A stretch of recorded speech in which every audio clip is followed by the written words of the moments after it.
আল্লাহ আমাদেরকে তিনটা মোটা মোটা তাবিজ দিয়েছে। এই তিনটা তাবিজ যার কাছে আছে পৃথিবীর কোনো কিছু আর ক্ষতি করতে পারে না, কিন্তু আমরা সে তাবিজ ব্যবহার করি না। জানেন সে তাবিজ কোন তিনটা? সূরা ফালাক, ইখলাস এবং নাস, এই তিনটাকে তাবিজ মৌইজাত বলা হয়েছে। রাসূল সাল্লাল্লাহু আলাইহি ওয়াসাল্লাম বলছেন, যেই ব্যক্তি সকাল সন্ধ্যায় এই মৌইজাত পড়বে, এটা ইমাম তিরমিজি এবং আবু দাউদে হাদিস রয়েছে, সেই ব্যক্তির সবকিছুর জন্য যথেষ্ট হয়ে যাবে। তার মানে কোনো কিছু ওকে ক্ষতি করতে পারবে না। রাসূল সাল্লাল্লাহু আলাইহি ওয়াসাল্লামকে কত বড় জাদু করা হয়েছিল, এই শুধু সূরা ফালাক আর নাস পড়ে খুলে সব সাফ হয়ে গেছে।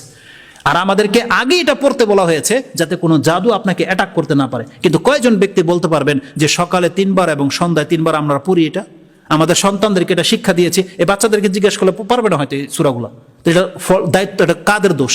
আমাদের দোষ। এজন্য আমাদেরকে কোরআনের উপর আমল করতে হবে। আয়াতুল কুরসির মতন আয়াত থাকতে আপনার পকেটে, এটা আপনি সিনায় ঢুকাচ্ছেন না, এটা দোষটা কার? আপনাকে বলেছে আয়াতুল কুরসি আপনি দেয়ালে লটকে রাখেন কিয়ামত পর্যন্ত, আপনার দাড়ি সাদা হয়ে গেছে। আরে একটা করে আয়াত পড়লে, একটা করে লাইন পড়লে তো এতদিন আপনি মুখস্থ হয়ে যেত কোরআন, আর আপনি একটা আয়াতুল কুরসি মুখস্থ করতে পারেন না? আপনি ভরসা করে বসে আছেন তাবিজের উপরে, তো দোষটা কার? হুজুরদের দোষ নয়, এক্ষেত্রে আপনাদের দোষ। কোরআন থাকতে কোনো ব্যক্তির তাবিজের প্রয়োজন হতে পারে না। একান্ত যেই ব্যক্তি হতভাগা সেই কেবল এই রাস্তা ধরতে পারে, কিন্তু যারা জ্ঞানী, যারা কল্যাণের পথে আছে তাদের জন্য কোরআন যথেষ্ট। পুরো কোরআনের কথাও বলা হয়নি, শুধুমাত্র সূরা ইখলাস, ফালাক, নাস।